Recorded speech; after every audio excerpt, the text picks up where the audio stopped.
السلام علیکم سامعین، آپ دیکھ رہے ہیں مکس اسٹوری چینل۔ کہانی جنت کے پتے پیش کی جا رہی ہے، جس کو لکھا ہے نمرہ احمد نے۔ لیپ ٹاپ سامنے تکیے پر رکھا ہوا تھا، وہ بیڈ پر کوہنیوں کے بل اوندھی لیٹی ہوئی تھی۔ اسکرین کی روشنی اس کے چہرے کو چمکا رہی تھی۔ وہ تھوڑی تلے ہتھیلی رکھے دوسرے ہاتھ کی ایک انگلی لیپ ٹاپ کے ٹچ پیڈ پر پھیر رہی تھی۔ لمبے سیدھے سیاہ بال سائڈ پر پڑے تھے، اس کی آنکھیں بھی ویسی ہی تھی، سیاہ بڑی بڑی آنکھیں اور چاندنی جیسی چمک تھی، اور چہرہ ملائکہ بنا لگتا تھا، سفید، صاف اور چکنا سا۔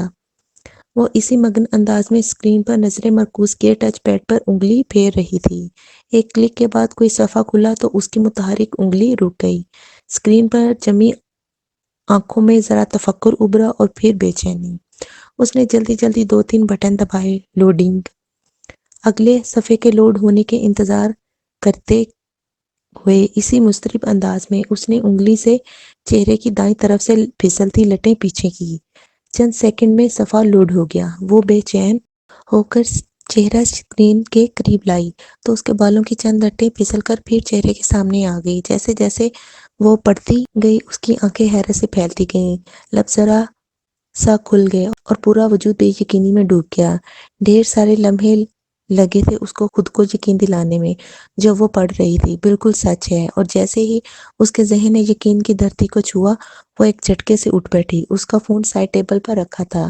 اس نے ہاتھ بڑھا کر سیل اٹھایا اور جلدی جلدی کوئی نمبر ڈائل کیا۔ رات کی مقدس خاموشی میں بٹنوں کی آواز نے ذرا سا ارتعاش پیدا کیا۔ اس نے فون کان سے لگایا، دوسری طرف بیل جا رہی تھی۔ ہیلو زارا، شاید رابطہ مل گیا تھا۔ تبھی وہ بے حد شوقی سے چہکی، کیسی ہو؟ سو تو نہیں گئی تھی؟ دوسری طرف سے اس کی دوست کچھ کہہ رہی تھی۔ وہ لمحہ بھر کو سننے کے لیے رکی اور پھر ہنس پڑی۔ ساری باتیں چھوڑو، میرے پاس جو بڑی خبر ہے وہ سنو، اس نے عادتاً اپنے بالوں کی لٹ کو انگلی پر لپیٹتے ہوئے کہا۔ تم یقین نہیں کرو گی، میں جانتی ہوں۔ ارے نہیں یار، دلاور بھائی کی شادی کے بارے میں نہیں ہے۔ دوسری طرف زارا نے کچھ کہا تو اس نے فوراً تردید کی، بلکہ تم ایسا کرو، گیس کرو میں تمہیں کیا بتانے والی ہوں۔ اس نے ایک ہاتھ سے لیپ ٹاپ سائڈ پر کیا اور تکیہ نکال کر بیڈ گراؤنڈ سے ٹیک لگا کر کہا۔ پھر اس نے ٹیک لگا کر پاؤں سیدھے کیے۔ ساتھ ساتھ وہ زارا کے اندازوں کی تردید بھی کیے جا رہی تھی۔ نہیں، بالکل نہیں، ایسا تو بالکل بھی نہیں۔ ارے میری شادی بھی نہیں ہو رہی، جی نہیں، ارم کی بھی نہیں ہو رہی۔ سیریسلی زارا، تمہاری سوچ بس یہی تک ہے۔ اب کان کھول کر سنو تم، وہ آرمڈ یوتھ ایکسچینج پروگرام یاد ہے نا جس کے لیے ہم نے اپلائی کیا تھا؟ کین یو بلیو اٹ زارا، یورپی یونین نے مجھے اسکالرشپ کے لیے سلیکٹ کیا ہے۔ دوسری طرف زارا اتنی زور سے چیخی کہ موبائل کا اسپیکر بند ہونے کے باوجود بھی اس کی چیخ پورے کمرے میں گونجی تھی۔ بالکل سچ کہہ رہی ہوں زارا، ابھی 15 منٹ پہلے مجھے یونیورسٹی کی میل آئی ہے۔ اور ساتھ ہی لیپ ٹاپ کا رخ اپنی طرف موڑ کر دوبارہ غور سے اسکرین کو دیکھا، جہاں 15 منٹ پہلے ہی سلیکشن میل آئی تھی۔ تم بھی فوراً چیک کرو، تم نے بھی اپلائی کیا تھا، تمہیں بھی میل آئی ہوگی۔ وہ فون ایک ہاتھ میں پکڑ کر دوسرے ہاتھ سے لیپ ٹاپ آف کر رہی تھی۔ لیپ ٹاپ کی اسکرین پر اندھیرا ہوا تو اس نے ہاتھ بڑھا کر اسکرین کو بند کیا اور سائڈ ٹیبل پر رکھ دیا۔ میں نے سبھانچی کو نیٹ پر دیکھا تھا، بہت ہی خوبصورت یونیورسٹی ہے، مگر وہ تھوڑی دیر کو خاموش ہو گئی۔ دوسری طرف سے استفسار پر وہ پھر سے بولی تھی، بس ایک چھوٹا سا مسئلہ ہے، ہم اپنی فیملیز کو اس کے بارے میں نہیں بتائیں گے۔ دھیمی آواز میں بولتے ہوئے اس نے بند دروازے کو دیکھا۔ دراصل انجیمی لڑکیوں کے ہیڈ اسکارف پر پابندی ہے، ادھر سر ڈھانپنا منع ہے۔ گھر والوں کو بتا کر متفکر کرنے کے بجائے اس بات کو گول کر جانا۔ ویسے بھی ہم دونوں ہی اسکارف نہیں لیتی۔ اس پل کھڑکی کے باہر کچھ کھڑکا ہوا تھا۔ وہ چون کر دیکھنے لگی۔ قداور کھڑکیوں کے آگے بھاری پردے گرے ہوئے تھے، البتہ پیچھے جالیاں کھلی تھی۔ شاید اس کا وہم تھا۔ وہ سر جھٹک کر فون کی طرف متوجہ ہو گئی۔ بابا نے مجھے کبھی اسکارف لینے یا سر ڈھانپنے پر مجبور نہیں کیا، تھینک گاڈ۔ ہاں، ارم گھر کے باہر اسکارف لیتی ہے، اس کے ابو تایا فرقان کچھ سخت ہے نا۔ پھر وہ بیڈ سے ٹیک لگاتے ہوئے نیم دراز ہو کر بتانے لگی، پرمیشن کا تو کوئی مسئلہ نہیں، ابا اسپین جانے کی اجازت نہ دیتے، مگر ترکی میں سبین پھپھو رہتی ہیں تو وہ مان گئے تھے۔ ویسے بھی انہیں اپنی بیٹی پر پورا بھروسہ ہے۔ پھر وہ چند لمحے اپنے دوستوں کی باتیں سنتی رہی۔ زارا خاموش ہوئی تو اس نے پھر نفی میں سر ہلایا۔ کل نہیں، داور بھائی کی مہندی ہے کل، تم آ رہی ہو نا؟ اور ہاں، میں اور ارم لہنگا پہن رہے ہیں، سارے کزن بہت ایکسائٹیڈ ہیں، خاندان کی پہلی شادی ہے نا۔ اوکے، اب تم جا کر میل چیک کرو، میں بھی سوتی ہوں، رات بہت ہو گئی ہے۔ الوداعی کلمات بولنے کے بعد اس نے فون تکیے پر اچھال دیا، پھر باہر جانے کے لیے اٹھ کھڑی ہوئی۔ باہر لاؤنج خاموشی میں ڈوبا ہوا تھا۔ حیا نے آہستہ سے اپنے کمرے کا دروازہ بند کیا، ننگے پاؤں چلتے لاؤنج سے کچن میں آئی۔ سیاہ قمیض اور کھلے ٹراؤزر میں اس کا قد اور بھی دراز لگ رہا تھا۔ کچن میں اندھیرا پھیلا ہوا تھا۔ وہ دروازے پر رکی اور ہاتھ بڑھا کر کچن کی لائٹ جلائی۔ ساری بتیاں جل گئیں۔ اس نے آگے بڑھ کر فریج کا دروازہ کھولا اور پانی کی بوتل نکالنے کو جھکی۔ جھکنے سے بال پھسل کر سامنے آ گئے۔ حیا نے نرمی سے ان کو پیچھے ہٹایا اور پانی کی بوتل لے کر سیدھی ہوئی۔ کاؤنٹر پر رکھے ریک سے گلاس اٹھایا اور پانی گلاس میں اڈیلنے لگی۔ تبھی اس کی نگاہ کاؤنٹر پر رکھی سفید چیز پر پڑی۔ وہ جیسے چونک اٹھی، بوتل وہیں رکھ کر آگے آئی۔ وہ سفید آدھ کھلے گلابوں کا بوکے تھا، ساتھ ایک سفید لفافہ بھی تھا۔ حیا نے گلدستہ اٹھایا اور دھیرے سے پاس لا کر آنکھیں موندے اس کو سونگھا۔ دل فریب تازگی بھری مہک اس میں اتر گئی۔ پھول بالکل تازہ تھے، جیسے ابھی توڑے ہوں۔ جانے کون یہاں رکھ گیا ہے؟ اس نے بند لفافہ اٹھایا اور پلٹ کر دیکھا۔ اس کے پتے والی جگہ پر حیا سلمان لکھا ہوا تھا۔ بیچنے والے کا کوئی پتہ نہیں لکھا تھا، بس کورئر کی ٹکٹ لگی ہوئی تھی۔ ٹکٹ پر ایک روز قبل کی تاریخ لکھی ہوئی تھی۔ اس کو تو کبھی کسی نے یوں پھول نہیں بھیجے، یہ کیا معاملہ ہے؟ الجھتے ہوئے حیا نے لفافہ چاک کیا۔ اس میں ایک موٹا کاغذ تھا۔ اس نے 2 انگلیاں ڈال کر کاغذ باہر نکالا۔ سفید کاغذ بالکل صاف تھا، نہ کوئی لکیر نہ ڈیزائن، بس اس کے وسط میں 2 لفظ لکھے ہوئے تھے، ویلکم ٹو سبانسی۔ وہ سناٹے میں رہ گئی۔ یہ کیا مذاق تھا؟ بھلا خط بھیجنے والے کو کیا معلوم کہ میں سبانجی جا رہی ہوں؟ خط پر تو ایک روز قبل کی تاریخ لکھی ہوئی تھی، جبکہ قبولیت کی میل تو ابھی 15 منٹ پہلے ملی۔ تو پھول بیچنے والے کو ایک دن پہلے کیسے پتہ چل گیا؟ اگر زارا کو اس نے خود نہ بتایا ہوتا تو وہ یہی سمجھتی کہ یہ اس کی حرکت ہے۔ یہ خط سبانچی یونیورسٹی کی طرف سے بھی نہیں آ سکتا تھا، کیونکہ اس پر لوکل کورئر کی مہر لگی ہوئی تھی۔ پھر کس نے بھیجا یہ؟ وہ پانی کا گلاس وہیں سلیب پر رکھ کر بکے اٹھا کر سوچتی ہوئی کمرے میں چلی گئی۔ اس نے لاک میں چابی گھمائی ہی تھی کہ گیٹ کے پاس سے زارا آتی دکھائی دی۔ وہ دروازہ کھول کر مسکراتی ہوئی سیدھی ہوئی۔ حیا، مجھے تو کوئی میل نہیں ملی۔ زارا نے آدھ کھلے گیٹ کو دھکیل کر اندر قدم رکھا۔ اس کے چہرے پر اداسی تھی۔ کوئی بات نہیں، 1-2 دن میں آ جائے گی، فکر مت کرو۔ ہم نے ایک ساتھ ہی اپلائی کیا تھا، مجھے آ گئی ہے، تمہیں بھی آ جائے گی۔ مگر اسکالرشپ کوآرڈینیٹر کے آفس کے باہر جو لسٹ تھی اس میں بھی میرا نام نہیں تھا، اور میرا صرف تمہارا ہے ہمارے ڈپارٹمنٹ میں سے، اور انوائرمنٹل سائنس کی ایک لڑکی خدیجہ کا ہے۔ مجھے لگتا ہے میرا سلیکشن ہی نہیں ہوا۔ اوہ، اسے واقعی افسوس ہوا تھا۔ اس کی زارا سے اب بات ہو رہی تھی۔ خیر تم کہیں جا رہی تھی؟ زارا چہرے پر بشاشت لاتے ہوئے بولی۔ ہاں، مارکیٹ، ارم کے ساتھ۔ کل داور بھائی کی مہندی کا فنکشن ہے نا، اور لہنگے کے ساتھ کی ہائی ہیلز گم ہو گئی ہیں، شاید کام والی اٹھا کر لے گئی ہے۔ اب نئے جوتے خریدنے پڑیں گے، تم چلو گی ساتھ؟ اس نے گاڑی پر کوہنی ٹکاتے ہوئے کہا۔ وہ ہلکی آسمانی لمبی قمیض اور تنگ چوڑی دار پاجامے میں ملبوس تھی۔ قمیض کا دامن ٹخنوں سے ذرا اوپر تھا، ہم رنگ دوپٹہ گلے میں تھا، اور بال کمر پر کھلے تھے۔ ہاں چلو جلدی نکلتے ہیں۔ زارا فوراً تیار ہو گئی اور فرنٹ سیٹ پر بیٹھ گئی۔ ارم کو بھی لینا ہے، حیا نے بیٹھ کر کہا۔ ویسے تمہارے سخت سے تایا ارم کو تمہارے ساتھ جانے کی اجازت دے دیتے ہیں؟ ارم ان دونوں سے جونیئر تھی اور اس کا ڈپارٹمنٹ بھی دوسرا تھا، سو زارا سے اس کی زیادہ ملاقات نہیں تھی۔ ان کی سختی صرف اسکارف تک ہے، ایسے ویسے نہیں ہے۔ وہ کار باہر گیٹ پر لے آئی۔ ارم کا گھر زارا کے ہمسائے میں تھا۔ دونوں گھروں کے درمیان کی دیوار میں آنے جانے کا راستہ تھا، لیکن اسے جب بھی ارم کو پک کرنا ہوتا تو وہ اس کے گیٹ پر ہارن کیا کرتی تھی۔ اب بھی زور سے ہارن دیا تو چند لمحوں میں ارم باہر آ گئی۔ کاسنی لمبی قمیض، ٹراؤزر اور ہم رنگ دوپٹہ سینے پر پھیلائے، چہرے پر کاسنی اسکارف لپیٹے وہ تقریباً بھاگتی ہوئی پچھلی سیٹ کے دروازے پر آئی۔ ہیلو حیا، ہیلو زارا، وہ چہکتی ہوئی کہہ کر بیٹھی اور دروازہ بند کیا۔ حیا کے ساتھ آؤٹنگ کے پروگرام پر وہ یوں ہی خوش ہوا کرتی تھی۔ کیسی ہو ارم، تم سے تو اب ملاقات ہی نہیں ہوتی۔ اس نے رخ موڑ کر اس کو دیکھا۔ آپ کا ڈپارٹمنٹ دور پڑتا ہے تب ہی۔ اور ہاں، حیا بتا رہی تھی کہ آپ لوگوں کا ترکی میں سلیکشن ہو گیا ہے۔ میں سلیکٹ نہیں ہوئی، حیا ہو گئی ہے۔ خیر اسی میں کوئی بہتری ہوگی، تم نے اپلائی نہیں کیا تھا؟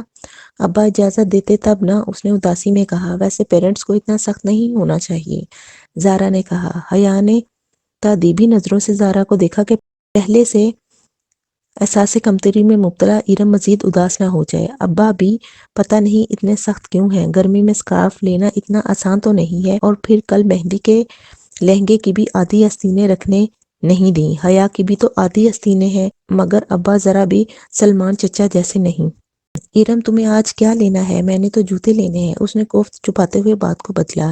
ایرم ہر وقت یہی رونا رہتی تھی، چوڑیاں لینی ہیں، مگر پوری آستینوں کے بلاؤز کے ساتھ چوڑیاں کہاں اچھی لگتی ہیں۔ وہ منہ بسورے پھر سے شروع ہونے لگی تو حیا نے کیسٹ پلیئر آن کر دیا۔ عاطف اسلم کا گانا پوری آواز میں گونجنے لگا تو ایرم کو چپ ہونا پڑا۔ مارکیٹ پہنچنے کے بعد ایرم تو چوڑیاں ڈھونڈنے نکل گئی اور وہ دونوں میٹرو آ گئیں۔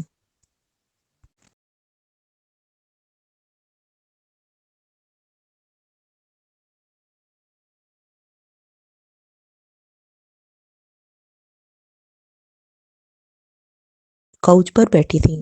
پہنا دوں میم؟ بہت مؤدب اور شائستہ لہجے میں سیلز مین نے مسکرا کر پوچھا۔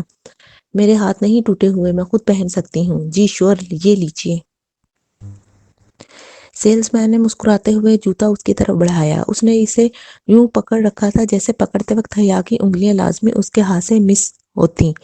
سامنے رکھ دو، میں اٹھا لوں گی۔ اس کے روکھے انداز پر سیلز مین نے گنگناتے ہوئے جوتا سامنے رکھ دیا، پھر بل کی ادائیگی کے بعد کاؤنٹر پر کھڑے لڑکے نے بقیہ رقم اس کی طرف بڑھائی تو حیا نے دیکھا کہ پیسوں کے اوپر 5 کا سکہ رکھا ہوا ہے، اور لڑکے نے سکہ یوں پکڑا تھا جیسے سیلز مین نے جوتا۔ شکریہ۔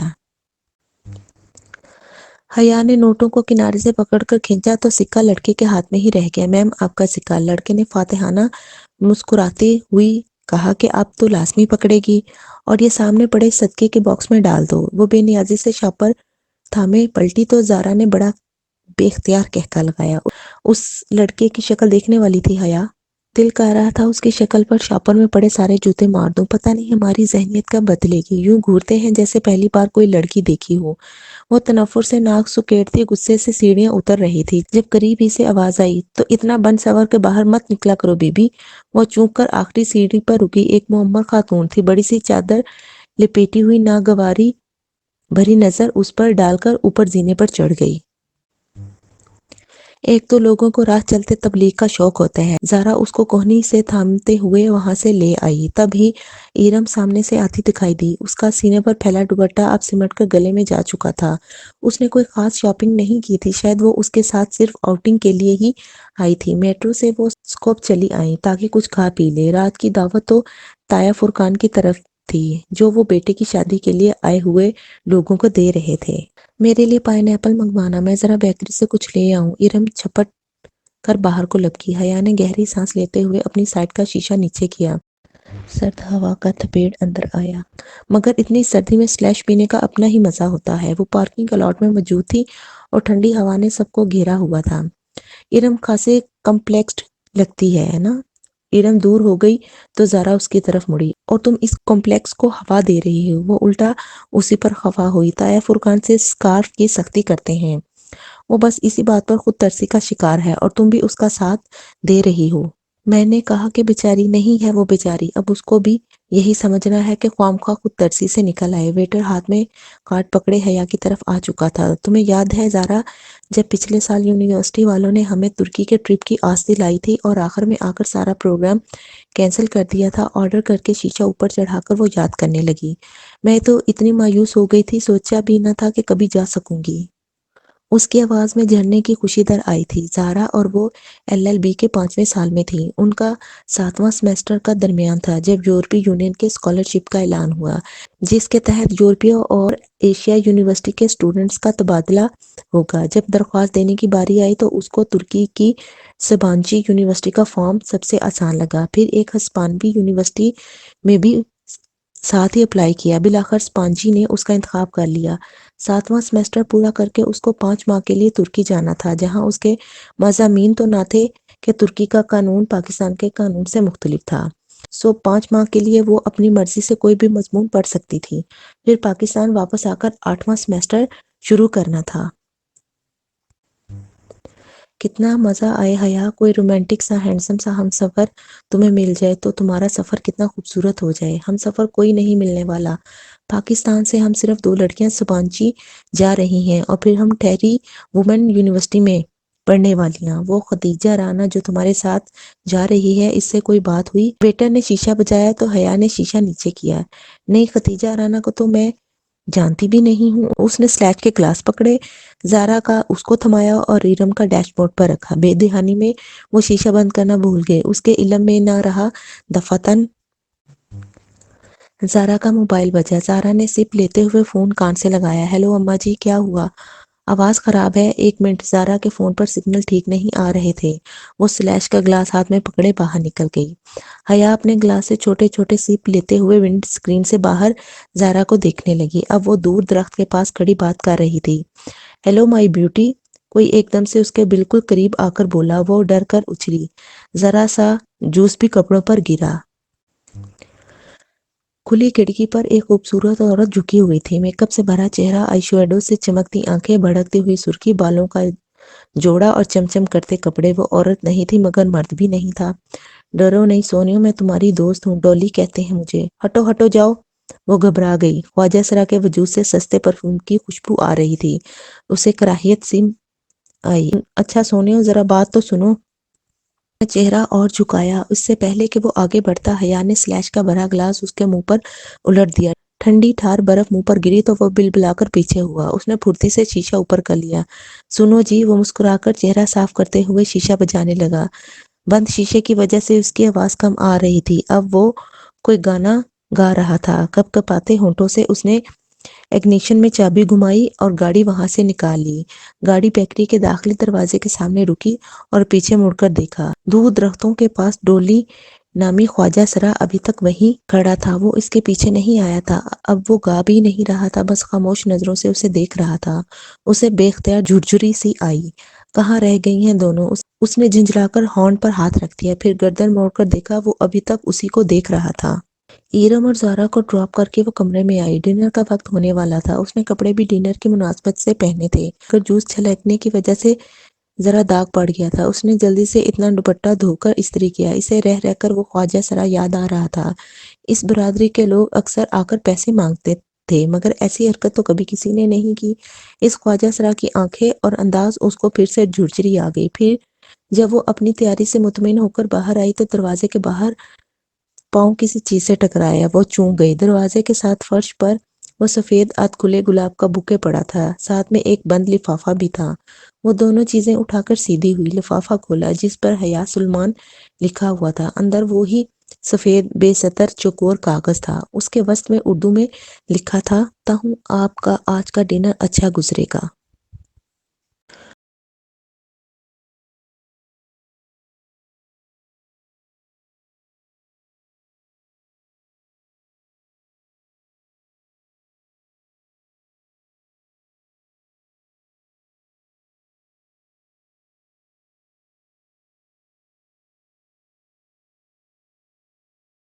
مرد حضرات یقیناً ڈائننگ روم میں تھے۔ اس کے خاندان میں کزنز کی بے تکلفی کو پوری نظر سے نہیں دیکھا جاتا تھا۔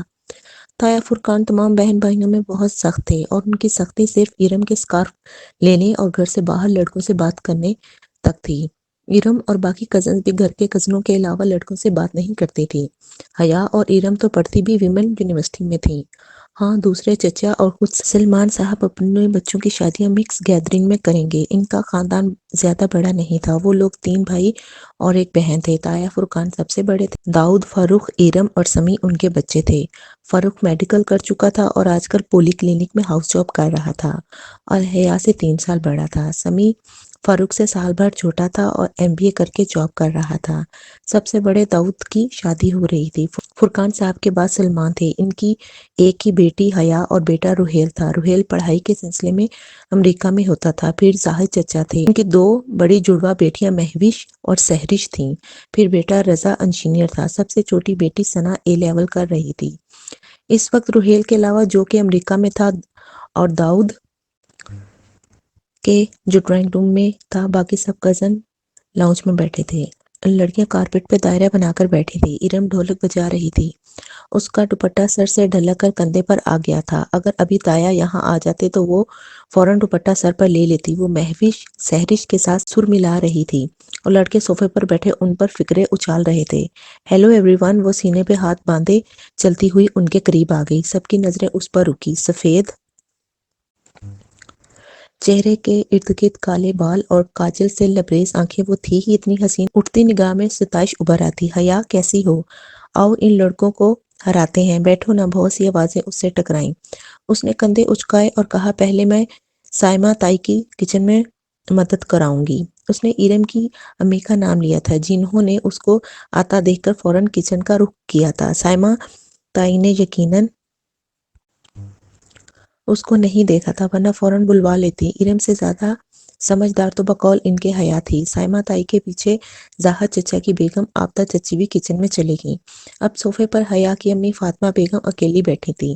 اماں، میں ذرا تائی کی مدد کروا دوں؟ ان کو اپنی طرف دیکھتا پا کر حیا نے کہا تو انہوں نے اطمینان سے سر ہلا دیا۔ وہ مطمئن سے آگے بڑھ گئی۔ وہ راہداری سے گزر کر کچن کے دروازے کی طرف بڑھی۔ تبھی سائمہ تائی کی تیز آواز اس کی سماعت سے ٹکرائی، جیسے میں جانتی ہی نہیں نا یہ سارے رنگ ڈھنگ کس لیے ہیں۔ ایک میرے ہی بیٹے ملے ہیں اس کو پاگل بنانے کے لیے۔ وہ بے اختیار 2 قدم پیچھے ہو کر دیوار سے جا لگی۔ یہ سائمہ تائی کس کی بات کر رہی تھی؟ تبھی میں کہوں بھابھی، یہ رضا کیوں ہر وقت حیا حیا کرتا رہتا ہے؟ یہ آبدہ چچی تھیں، وہ اس کے بارے میں کہہ رہی تھی۔ پچھلی دفعہ جب ہم سلمان بھائی کی طرف کھانے پہ گئے تو کس طرح نک سک سے تیار پھر رہی تھی۔ تب سے رضا میرے پیچھے پڑا ہے کہ حیا کا رشتہ مانگے۔ اس لڑکی کو لڑکوں کا دل جیتنے کا فن آتا ہے۔ کتنی مشکل سے داؤد کے دل سے اس کا خیال نکالا تھا میں نے، اور فرقان وہ تو اڑ ہی گیا ہے کہ شادی کروں گا تو حیا سے، مگر جب فرقان نے سختی کی کہ ایسی بیہودہ اور آزاد خیال لڑکی کو اپنی بہو بنا کر ہم نے اپنی آخرت خراب کرنی ہے، تب کہیں جا کر وہ مانا۔ اور اب یہ فاروق کو پتہ نہیں کیا ہو گیا ہے۔ کیا کروں اس لڑکے کا؟ اب وہ پھر کیل کانٹوں سے لیس ہو کر آ جائے گی اور اس کے جاتے ہی فاروق ضد لگا کر بیٹھ جائے گا۔ اب میری ارم بھی ہے، مجال ہی ہے گھر سے باہر سر پر دوپٹہ لیے بغیر نکلے۔ سائمہ تائی بہت فخر سے کہہ رہی تھی اور دھواں دھواں ہوتے چہرے کے ساتھ دیوار سے ٹیک لگائے کھڑی تھی۔ اسے لگا کہ اس نے مزید کچھ سنا تو اس کے صاف جواب دے جائیں گے۔ بدقت اپنے وجود کو سنبھالتے وہ واپس مڑی۔ بات پر ہنستے ہوئے فاروق کی نظر اس پر پڑی تو اس کو راہداری سے آتا دیکھ کر اس کی ہنسی رک گئی۔ وہ مسکرایا، بہت مناسب سی شکل و صورت کا تھا۔ فاروق اور ٹف روٹین کی وجہ سے اس کا رنگ مزید سانولا ہو گیا تھا، مگر مسئلہ اس کی واجبی صورت اور حیا کی بے پردگی کا نہیں تھا۔ اصل بات سب جانتے تھے تو پھر رضا اور فاروق نے ایسا سوچا بھی کیسے؟ وہ ایک سپاٹ نگاہ فاروق پر ڈال کر صوفے پر فاطمہ بیگم کے پاس آ بیٹھی۔ تمہیں کیا ہوا؟ کچھ نہیں اماں، بدقت کو نارمل کر پائی۔ وہ مطمئن ہو گئی تو وہ سائمہ تائی کے بارے میں سوچنے لگی، جن کا حیا میری جان کہتے منہ نہ تھکتا تھا، اور فرقان تایا کی تو وہ بڑی بیٹی تھی، مگر ان کے دل میں ایسے خیالات تھے یہ وہ گمان بھی نہیں کر سکتی تھی۔ اور وہ پھول، وہ بھی فاروق یا رضا نے بھیجے تھے، مگر جب پہلی بار اس کو پھول آئے تھے تو فاروق شہر سے باہر تھا اور رضا تو اسلام آباد میں ہی تھا، مگر ان میں سے کسی کو اس کی زبانچی سلیکشن کا پتہ ہی نہیں تھا۔ شاید جب وہ زارا کا فون پر بتا رہی تھی تب کھڑکی کے باہر کچھ کھڑکا تھا۔ وہ جو کوئی بھی تھا اس نے کھڑکی کے باہر سے ساری بات سن لی تھی، اور اس نے پھولوں کے ساتھ خط لکھ کر رکھ دیا ہوگا، مگر کوریئر پر تو ایک دن پہلے کی مہر لگی ہوئی تھی۔ شاید اس نے کوئی جعلی مہر استعمال کی ہوگی، مگر اس طرح کے جمیلوں میں فاروق اور رضا جیسے جاب والے مصروف بندے کیوں پڑیں گے بھلا؟ اس کا دل کہہ رہا تھا کہ پھول بھیجنے والا کوئی اور ہی ہے۔ خیر دفع کرو، جو بھی ہو۔